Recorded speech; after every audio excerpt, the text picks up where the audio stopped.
How's everyone? First of all, Cindy Cannon, before I talk to these two lovely people, I want to thank Cindy Cannon for inviting me to this event. This is actually my second time visiting your club, and I will tell you, perhaps some of our other clubs are very envious of your club because this is my second time here and I haven't visited any of the other clubs. So thank you very much, Cindy.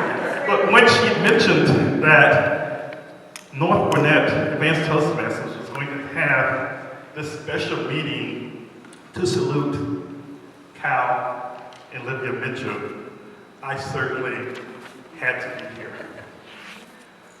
I cannot tell you how much this hat will not stay on her head.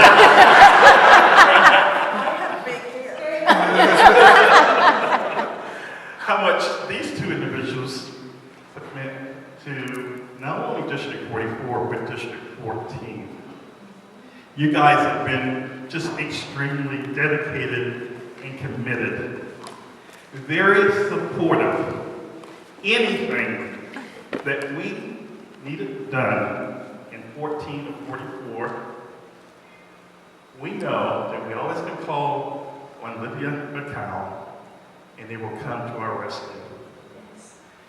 So guys, I just really want to tell you how much, I love this hat, how much we really truly appreciate all that you all have done for District 14 and 44. And we really wish you all the best as you go to your new frontier. So guys, thank you very much, and I love you.